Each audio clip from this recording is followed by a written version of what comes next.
அனைவருக்கும் வணக்கம். நம்ம டெய்லியும் காம்படிட்டிவ் எக்ஸாம் பாயிண்ட் ஆஃப் வியூல ஹிந்தி நியூஸ் பேப்பர் பார்க்குறோம். இன்னைக்கு என்ன இம்பார்ட்டன்ட் ஆர்டிகல்ஸ் இருக்கு அப்படிங்கிற பார்ப்போம். ஸோ முதல்ல பார்த்தோம் அப்படின்னா நமக்கு ஆர்பிஐயோட மானிட்டரி பாலிசி கமிட்டி அப்படிங்கிறது நடந்துச்சு. எங்க நடந்துச்சு அப்படின்னா மும்பையில் நடந்துச்சு. இந்த ஆர்பிஐயோட மானிட்டரி பாலிசி கமிட்டியை பொறுத்த வரைக்கும் பார்த்தோம்னா நமக்கு எவ்ரி 2 months நடக்கும், சரிங்களா? ஸோ ஒவ்வொரு 2 மாதத்துக்கு ஒரு தடவை என்ன நடக்கும்னா இந்த மானிட்டரி பாலிசி கமிட்டி அப்படின்னு சொல்லி ஒரு மீட்டிங்கை போடுவாங்க. போட்டு இந்தியாவோட எக்கானமி என்ன ஸ்டேட்ல இருக்கு அப்படின்னு சொல்லி 2 months ஒன்ஸ் அப்டேட் பண்றது தான் இந்த மானிட்டரி பாலிசி கமிட்டியோட வேலை, ஓகேங்களா? ஆர்பிஐயோட கவர்னர் தான் வந்து இதனுடைய ஹெட்டாகவும் இருப்பார், இந்த கமிட்டியோட ஹெட்டாகவும் இருப்பார். ஸோ என்ன பண்ணுவாங்க அப்படின்னா இந்த repo rate, reverse repo rate, interest rate, இந்த மாதிரி நிறைய இந்த பேங்கிங் டேர்ம்ஸ்ல இருக்கக்கூடிய லிக்விடிட்டி ரேஷியோ, அந்த மாதிரி நிறைய விஷயங்களை இதில் டிஸ்கஸ் பண்ணுவாங்க. ஸோ அந்த வகையில் நமக்கு எக்ஸாம் பாயிண்ட் ஆஃப் வியூல முக்கியமா இருக்கிறது ரெப்போ ரேட் அப்படிங்கிறது கொஞ்சம் முக்கியம், ஓகேங்களா? நமக்கு 12th எக்கனாமிக்ஸ் புக்ல எல்லாம் கொடுத்துருக்காங்க ரெப்போ ரேட் பத்தி. இப்போ ரெப்போ ரேட்னா என்ன அப்படின்னு பார்த்தோம்னா நமக்கு ஆர்பிஐ இருக்காங்க, இந்தியாவோட ரிசர்வ் வங்கி. அவங்க இந்தியாவில் இருக்கக்கூடிய வங்கிகளுக்கு கடன் அளிக்கக்கூடிய வட்டி விகிதம், ஓகேவா? ஆர்பிஐ என்ன இன்ட்ரெஸ்ட் பெர்சன்டேஜ்ல கமர்ஷியல் பேங்க்கு மணியை லெண்ட் பண்றாங்க அப்படிங்கிறதா நம்ம ரெப்போ ரேட் அப்படின்னு சொல்றோம். ஸோ அது என்னவா இருக்கு அப்படின்னு பார்த்தோம்னா 6.50% இருக்கு. So last 8 monetary policy committee தொடர்ச்சியா 8 முறையா அவங்க என்னதான் வச்சிருக்காங்க 6.50 ஃபிக்ஸ் பண்ணி வச்சிருக்காங்க, ஓகேவா? ஸோ 6.50 வேற என்ன இந்த இதுல பேசியிருக்காங்க அப்படின்னு பார்த்தோம்னா இந்தியாவோட எக்கானமி growth அப்படிங்கிறது இந்த ஃபினான்ஷியல் இயர் ஸ்டார்டிங்ல வந்து 7% இருக்கும் அப்படிங்கிறத ப்ரெடிக்ட் பண்ணி வச்சிருந்தாங்க. அதை ரிவைஸ் பண்ணி இப்போ 7.2% இந்தியன் எக்கானமி க்ரோ ஆகிறதுக்கு நிறைய வாய்ப்புகள் இருக்கு அப்படிங்கிறத சொல்றாங்க. வை பிகாஸ் அப்படின்னு பார்த்தோம்னா பிகாஸ் நமக்கு மான்சூன் ஃபேவரபிளா இருக்க போகுது அப்படிங்கிறத இந்தியன் மெட்ரோலாஜிக்கல் டிபார்ட்மெண்ட், இந்தியாவோட வானிலை துறை வந்து நமக்கு சொல்லியிருக்காங்க. இப்போ ஃபேவரபிள் மான்சூன் இந்த சென்ஸ் நமக்கு இந்த காரிஃப் பருவ பயிர்கள் அப்படின்னு சொல்லுவோம், காரிஃப் கிராப்ஸ் அப்படின்னு சொல்லுவோம். ஸோ அந்த பயிர்கள்லாம் விளைச்சல் நல்லா இருக்கும், அதனால நமக்கு எக்கனாமிக் க்ரோ ஆகிறதுக்கு நிறைய வாய்ப்புகள் இருக்கு அப்படின்னு சொல்லியிருக்காங்க. அதே மாதிரி பார்த்தோம்னா இன்ஃப்ளேஷன் அப்படிங்கிறது கொஞ்சம் கொஞ்சமாக கம்மி பண்ணிடுவோம். இன்ஃப்ளேஷன் டார்கெட் பார்த்தோம்னா நமக்கு 4% வைக்கணும் அப்படிங்கிறத இன்ஃப்ளேஷனை பொறுத்த வரைக்கும். ஸோ அது கொஞ்சம் கொஞ்சமாக கம்மியாயிட்டு வருது. சீக்கிரத்திலே அடுத்த 2 ஃபினான்ஷியல் இயர்க்குள்ள அது இன்னும் டோட்டலா கம்ப்ளீட் பண்ணிடலாம் அப்படிங்கிறதெல்லாம் இதுல பேசியிருப்பாங்க, சரியா? ஸோ அதான் நம்ம ஃபர்ஸ்ட் நியூஸ்ல பார்க்குறோம். நெக்ஸ்ட் பார்த்தோம்னா நமக்கு எலெக்ஷன்ஸ் ரிலேட்டடா 2-3 மறுபடியும் டேட்டா பாயிண்ட்ஸ் வந்திருக்கு, அதெல்லாம் பார்ப்போம் என்ன சொல்றாங்க அப்படிங்கிறத. ஸோ எடிட்டோரியல் பேஜில் இன்னைக்கு எக்ஸாம் பாயிண்ட் ஆஃப் வியூல எடுத்துக்கிற அளவுக்கு ஒன்றும் இல்லை. ஸோ ஒரு ஆர்டிகல் என்ன சொல்லியிருப்பாங்க அப்படின்னா இந்த நியூ கவர்மெண்ட்டோட சேலஞ்சஸை பற்றி நமக்கு கொடுத்துருப்பாங்க. So in terms of finance sharing, ஓகேங்களா, மாநிலத்துக்கும் மத்திய அரசாங்கத்துக்கும் இருக்கக்கூடிய அந்த நிதி பகிர்வை பற்றி நமக்கு கொடுத்துருப்பாங்க. நம்ம இதில் என்ன ஒரு பாயிண்ட் நம்ம எடுத்துக்கலாம், என்ன அப்படின்னு பார்த்தோம்னா நமக்கு தென் மாநிலங்கள் சொல்லக்கூடிய ஒரு விஷயமா இருக்கிறது என்ன அப்படின்னு பார்த்தோம்னா நாங்கள் அதிகமான வரிகளை மத்திய அரசாங்கத்துக்கு கொடுக்குறோம், ஆனால் மத்திய அரசாங்கம் எங்களுக்கு திருப்பி கொடுக்கக்கூடிய அந்த அமௌண்ட்டை பார்த்தோம்னா ரொம்ப கம்மியா இருக்கு. இப்ப நான் ₹1 தமிழகத்திலிருந்து போகுது அப்படின்னா 0.69 பைசா தான் தமிழகத்துக்கு திரும்பி வருது. இந்த ஒரு குற்றச்சாட்டை எல்லா தென் மாநிலங்களுமே வைக்கிறாங்க. வளர்ந்த மாநிலங்கள் எல்லாருமே இந்த ஒரு குற்றச்சாட்டை சொல்றாங்க, ஓகேங்களா? ஸோ ஆனால் எல்லாம் ஒரு விஷயத்தை நம்ம புரிஞ்சுக்கணும் அப்படின்னா புவர் ஸ்டேட்ஸை வச்சு நம்ம புரிஞ்சுக்கணும். ரொம்ப வறுமையா இருக்கக்கூடிய மாநிலங்கள் வளர்ந்த மாநிலங்களோட போட்டி போடணும் அப்படின்னா அவங்களுக்கு நிறைய நிதி தேவைப்படுது, ஓகேவா?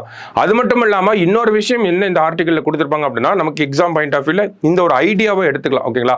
வளர்ந்த மாநிலங்கள் வளரும் மாநிலங்களுக்கு வந்து ஹெல்ப் பண்ணா மட்டும்தான் இந்தியாவோட சீரான வளர்ச்சி, ஒரு பேலன்ஸ்டு growth அப்படிங்கிறது இருக்கும் அப்படிங்கிறத சொல்லியிருப்பாங்க. மற்றபடி பார்க்குறப்ப இந்த வளரும் மாநிலங்கள் அதிகமான டேக்ஸ் அமௌண்ட் அப்படிங்கிறது அவங்களுக்கு வருது, ஓகேங்களா? அதிகமான வருவாய் ஈட்டக்கூடிய மாநிலங்களாக இந்த வளர்ந்த மாநிலங்கள் இருக்காங்க. அவங்களுக்கான வருவாய் அப்படிங்கிறது எங்கிருந்து வருதுன்னா அந்த புவர் ஸ்டேட்ஸ் இருக்காங்க இல்லையா, அந்த புவர் ஸ்டேட்ஸோட மார்க்கெட்ல இருந்து தான் நமக்கு அதிகமான ருப்பீஸ் வருவாய் அப்படிங்கிறது வருது, ரெவன்யூ அப்படிங்கிறது வருது, ஓகேவா? ஸோ அதுதான் இந்த ஆர்டிகல்ல பிட்ச் பண்ண ஒரு ஆர்கியூமெண்டா இருந்திருக்கும், ஓகேவா? இப்போ தமிழ்நாடே இருக்கு அப்படின்னா பீகார், உத்தரப்பிரதேஷ் போன்ற இந்த வறுமையில இருக்கக்கூடிய மாநிலங்கள் அவங்க தமிழ்நாட்டுக்கு வந்து ஒரு மார்க்கெட்டா செயல்படுறாங்க. எப்படி இந்தியா வந்து இன்டர்நேஷனல் லெவல்ல பாக்குறப்ப ஒரு புவர் கண்ட்ரி, ஓகேங்களா? அமெரிக்கா, யூரோப்ல இருக்கக்கூடிய கண்ட்ரிஸ் எல்லாம் ரிச்சர் கண்ட்ரிஸ். அப்ப ரிச்சர் கண்ட்ரிஸ்க்கு நம்ம ஒரு மார்க்கெட்டா செயல்படுறோம் இல்லையா? அதே மாதிரிதான் தமிழ்நாடு அப்படிங்கிறது ஒரு ரிச்சான ஸ்டேட். இந்த ரிச்சான ஸ்டேட்டுக்கு மார்க்கெட்டா இருக்கிறதா இந்த பீகார், சத்தீஸ்கர், ஜார்க்கண்ட் போன்ற புவரான ஸ்டேட்ஸ் அப்படின்னு சொல்றாங்க, ஓகேவா? இப்போ இன்டர்நேஷனல் லெவல்ல நம்ம ஃபண்டை பிரிச்சு கொடுக்க முடியாது. ஆனா இந்தியா அளவுல பாக்குறப்போ வளர்ச்சி அப்படிங்கிறத நம்ம பேலன்ஸ்டா கொண்டு போகணும் அப்படின்னா ஒரு சில தியாகங்களை எல்லா விதமான மாநிலங்களும் பண்ணிதான் ஆகணும் அப்படிங்கிறத சொல்லியிருப்பாங்க. ஸோ இந்த ஒரு டிஃப்ரெண்ட் டைப் ஆஃப் ஆர்கியூமெண்ட் அப்படிங்கிறது இருந்துச்சு. வளர்ந்த மாநிலங்களுக்கு மார்க்கெட்டா செயல்படுறது தான் வளரும் மாநிலங்கள். ஸோ அவங்க இருக்க வரைக்கும் இவங்களுக்கு ரெவன்யூ வரும். ஸோ இவங்களுக்கு வரக்கூடிய ரெவன்யூல அவங்கள வந்து உயர்த்தணும் அப்படிங்கிற ஒரு ஆர்குமெண்ட்டை நமக்கு கொடுத்துருப்பாங்க. ஓகேவா?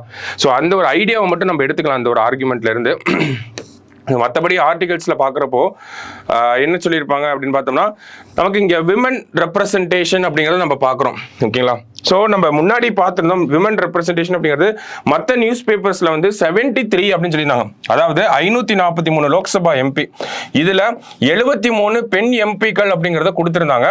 ஆனால் இந்த டேட்டாவை ரிவைஸ் பண்ணிட்டாங்க, 73 கிடையாது. இந்து நியூஸ் பேப்பரை பொறுத்த வரைக்கும் பார்க்குறப்ப 74, மற்ற ஆங்கில செய்தித்தாள்களில் பார்க்குறப்ப நமக்கு 74 அப்படிங்கிற நம்பரை தான் ரீச் பண்ணியிருக்காங்க. ஸோ நம்ம 74 அப்படிங்கிற நம்பரே எடுத்துக்கலாம். ஓகேவா? ஸோ விமன் எம்பிஸோட கவுண்ட் அப்படின்னு பார்க்குறப்ப 74. இதனுடைய சதவீதம் அப்படின்னு பார்க்குறப்ப 13% இருக்காங்க. ஓகேவா?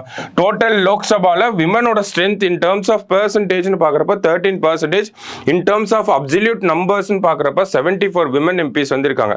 அப்போ 74 பெண் எம்பிக்கள் வந்து இருக்காங்க. இதே போன லோக்சபாவை பொறுத்த வரைக்கும் பார்த்தோம்னா 17வது லோக்சபாவில் 78 பேர் வந்து இருந்திருப்பாங்க. ஓகேவா? அப்ப இந்த லோக்சபால எண்ணிக்கை கம்மியா தான் இருக்கு. ஸோ அது ஒரு பக்கம் இருக்க, நமக்கு எந்த கட்சி அதிகமான பெண் எம்பிக்களை வச்சிருக்காங்க அப்படிங்கிற ஒரு டேட்டாவை கொடுத்துருக்காங்க. அந்த வகையில் எந்த கட்சி அப்படின்னு பார்த்தோம்னா, மேற்கு வங்கத்தை சேர்ந்த திரிணாமுல் காங்கிரஸ் கட்சி தான் அதிகமான பெண் வேட்பாளர் எம்பிக்களை வந்து வச்சிருக்காங்க. அதாவது திரிணாமுல் கட்சியை பொறுத்த வரைக்கும் 12 பெண் வேட்பாளர்கள் போட்டிட்டு இருப்பாங்க. அதுல 11 பேர் ஜெயிச்சிருக்காங்க. இந்தியாவிலேயே எந்த கட்சிக்கு அதிகமான பெண் எம்பிக்கள் இருக்காங்க, அவங்களோட பிரதிநிதித்துவம் அதிகமா இருக்கு அப்படின்னு பார்த்தோம்னா, மம்தா பானர்ஜி அவங்க தலைமையில் இருக்கக்கூடிய திரிணாமுல் காங்கிரஸ்க்கு தான் 11 லோக்சபா விமன் எம்பிஸ் அப்படிங்கிறவங்க இருக்காங்க. ஓகேவா? ஸோ அது ஒரு டேட்டா நமக்கு கொடுத்துருந்தாங்க. ஸோ அடுத்ததாக பார்த்தோம்னா நம்ம தமிழ்நாடு பேஜில் 2 இம்பார்ட்டன்ட் ஆர்டிகல்ஸ் இருந்துச்சு. ஸோ ஸ்க்ரால் பண்ணுறப்ப மிஸ் ஆயிடுச்சு. ஸோ என்னென்ன ஆர்டிகல்ஸ் இருந்துச்சு அப்படின்னு பார்த்தோம்னா, நமக்கு தமிழ்நாட்டில் நோட்டாவோட பெர்ஃபார்மன்ஸை வந்து கொடுத்துருக்காங்க. ஓகேவா? ஸோ என்ன சொல்லியிருக்காங்க அப்படின்னு பார்த்தோம்னா, இந்த லோக்சபா எலெக்ஷனில் 4.67 lakh voters opted for NOTA, none of the above அப்படின்னு சொல்கிறோம். 2014 இருந்து நமக்கு நடைமுறையில் இருக்கக்கூடிய ஒரு விஷயம் தான் நோட்டா அப்படிங்கிற ஒரு விஷயம். ஸோ அதில் பார்த்தோம்னா இந்த லோக்சபா எலெக்ஷன்ல தமிழகத்தை பொறுத்த வரைக்கும் பார்க்குறப்ப 4.67 லட்சம் வாக்காளர்கள் வந்து நோட்டா அப்படிங்கிற ஒரு ஆப்ஷனை வந்து எக்ஸசைஸ் பண்ணியிருக்காங்க, நோட்டாவுக்கு வாக்களிச்சிருக்காங்க அப்படிங்கிறத நம்ம சொல்றோம். ஓகேங்களா? அந்த வகையில் எந்த தொகுதியில் அதிகமான வாக்குகள் நோட்டாவிற்கு பதிவாயிருக்கு அப்படின்னு பாக்குறப்ப ஸ்ரீபெரும்புதூர் தொகுதியில் ஓகேங்களா எவ்வளவு வாக்குகள் அப்படின்னு பாக்குறப்ப 26,450 வாக்குகள் வந்து நோட்டாவுக்கு பதிவாயிருக்கு. ஹையஸ்டா அவங்க தான் இருக்காங்க. அதற்கு அடுத்தபடியா பார்த்தோம்னா ஸ்ரீபெரும்புதூர், திண்டுக்கல், திருவள்ளூர் முதல் 3 இடங்கள்ல வந்து இருக்காங்க. அதுல ஸ்ரீபெரும்புதூர்ல 26,000 சில்லற வாக்குகள் பதிவாயிருக்கு. அடுத்தது எங்க கம்மியா நோட்டாவுக்கு ஓட் போட்டிருக்காங்க, வாக்களிச்சிருக்காங்க அப்படின்னு பாக்குறப்ப கன்னியாகுமரியில 3,756 வாக்குகள் மட்டும்தான் நோட்டாவுக்கு போடப்பட்டிருக்கு. ஸோ நோட்டாவுக்கு அதிகமாக எங்க வாக்குகள் தமிழகத்தில் வந்திருக்கு அப்படின்னு பார்க்குறப்போ நமக்கு ஸ்ரீபெரும்புதூர் 26,000 வாக்குகள் வந்திருக்கு. கன்னியாகுமரின்னு பார்க்குறப்போ ஒரு 3,000 சில்லற வாக்குகள் வந்து வந்திருக்கு. ஓகேவா? So Sriperumbudur and Kanyakumari. So இந்திய அளவில் பார்க்குறப்ப நம்ம சமீபத்தில் தான் பார்த்தோம், இந்தோர் அப்படிங்கிற தொகுதியில் 2.18 லட்சம் வாக்குகள் நோட்டாவுக்கு பதிவாயிருக்கு. ஸோ அதையும் சேர்த்து நம்ம கூடுதலாக தெரிஞ்சு வச்சுக்கலாம். ஓகேவா? ஸோ இது ஒரு செய்தி நமக்கு கொடுத்துருந்தாங்க. மற்றபடி பார்க்குறப்ப ஒரு ப்ராமினன்ட் பர்சன்ஸ் அப்படிங்கிற ஹெட்டிங் கீழே இவரை நம்ம கொண்டு வரலாம். ஒரு என்விரான்மெண்ட் சார்ந்த ஒரு வைல்ட் லைஃப் கன்சர்வேஷன், விலங்குகளை பாதுகாக்கக்கூடிய ஒரு அந்த ஒரு சோஷியல் ஆக்டிவிஸ்ட் அப்படின்னு சொல்லலாம். ஐ மீன் என்விரான்மெண்டல் ஆக்டிவிஸ்ட் அப்படின்னு சொல்லலாம் இவரை. ஓகேங்களா? ஸோ யாரு அப்படின்னு பார்த்தோம்னா ஏஜேடி ஜான் சிங் அப்படின்னு சொல்றாங்க. ஓகேவா? அதாவது ஆசிர் ஜவஹர் தாமஸ் ஜான் சிங் அப்படின்னு சொல்றாங்க இவருடைய பேர். சமீபத்தில் இறந்துட்டாரு. இவருடைய கான்ட்ரிபியூஷன் அப்படிங்கிறது நமக்கு முக்கியமா இருக்கு. என்ன கான்ட்ரிபியூஷன் அப்படின்னு பார்த்தோம்னா, நமக்கு இந்த கள்ளக்காடு முடாந்துறை டைகர் சாங்சுரி அப்படிங்கிறது தெரியும். ஓகேங்களா? புலிகள் காப்பகம் அப்படிங்கிறது தெரியும். He was instrumental in the merger of Kalakkad and Mundanthurai divisions of tiger sanctuary into Kalakkad Mundanthurai tiger reserve in 1988. அதாவது கள்ளக்காடு அப்படிங்கிறது தனியாகவும் முடாந்துறை அப்படிங்கிறது தனித்தனியாகவும் இருந்திருக்கும். ஸோ அதை ஒன்னா சேர்த்து நம்ம டைகர் ரிசர்வா கொண்டு வரலாங்கிற ஐடியாவை கொடுத்து அந்த விஷயத்தை செயல்படுத்துறதுக்கு முக்கிய புள்ளியா இருந்தது யாரு அப்படின்னு பார்த்தோம்னா நமக்கு ஏஜேடி ஜான்சிங் அவர்கள் தான். ஸோ ஓகேவா? ஆசிர் ஜவஹர் தாமஸ் ஜான்சிங் அப்படின்னு சொல்றோம். ஸோ இந்த மெர்ஜர் அப்படிங்கிறது எப்போ நடந்திருக்கும், கள்ளக்காடையும் முடாந்துறையும் எப்போ சேர்த்து ஒரு டைகர் ரிசர்வ்னு கொண்டு வராங்க அப்படின்னு பார்த்தோம்னா 1988 கொண்டு வந்திருப்பாங்க. கொடுத்துருப்பாங்க. கள்ளக்காடு முடாந்துறை டைகர் ரிசர்வ் 1988, அதுல இவருடைய கான்ட்ரிபியூஷன் அப்படிங்கிறது ஒரு மிகப்பெரிய கான்ட்ரிபியூஷனா இருந்திருக்கு. ஸோ இவரை பொறுத்த வரைக்கும் இந்த தகவலை நம்ம தெரிஞ்சு வச்சுக்கிறோம். ஓகேங்களா? ஸோ இன்னைக்கு நியூஸ் பேப்பரை பொறுத்த வரைக்கும் பார்த்தோம்னா இந்த மாதிரி ஒரு 4-5 ஆர்டிகல் இம்பார்ட்டண்டா இருந்துச்சு. எல்லாமே ப்ரிலிம்ஸ் பாயிண்ட் ஆஃப் வியூல பார்த்து வச்சுக்கோங்க. நாளைக்கு நியூஸ் பேப்பர்ல மீட் பண்ணலாம். தேங்க்யூ.